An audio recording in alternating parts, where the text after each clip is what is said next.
У жильцов дома номер 80 по проспекту Мира тройной праздник. Во-первых, юбилей. 10 лет участия в городском конкурсе общественных инициатив «Мой дом, мой двор». Во-вторых, еще одна круглая дата. 30 лет исполняется дому. Ну и в-третьих, летний день двора.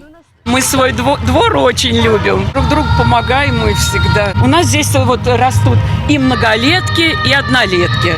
Вот среди многолеток это вот гортензия, гортензия, флоксы, хоста.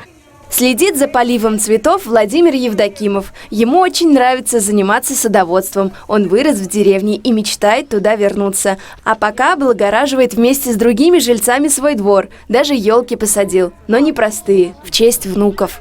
Елочки я лет 9 или 10, как внук у меня родился старший, я посадил елку, привез. Обои. Одну елку Егор, другой Мирон.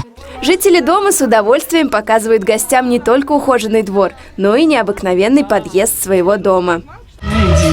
Ой, пластиковая дверь, все как... Какая красотища! Картины, иконы, ковер, резные рамки, цветы, камин. Как будто попал в барскую усадьбу. Но нет, это здешние жители так берегут и украшают свой подъезд. Главный поставщик красоты – пенсионер Алексей Прибылов. Из дерева он вырезал не только рамки, но и соорудил подставки для цветов, лавочку, наличники для арки. Пока мы ходили на экскурсию, детвора и остальные жильцы качали под атомный рэп ведущих. Участвовали в химическом шоу, делали оригами, играли в хоккей, импровизированный теннис, смотрели концерт и просто наслаждались праздником. Всем хотелось бы, кто в этом участвовал, сказать спасибо за ту красоту, за то созидание, которое вы создаете в городе. И поздравить вас с таким замечательным праздником. Всего вам самого-самого хорошего. А самое главное в этот период промежутка времени – здоровья.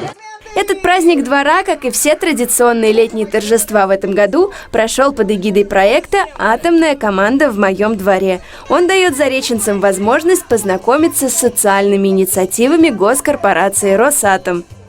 Ольга Сальникова, Владимир Полищук, телерадиокомпания «Заречный».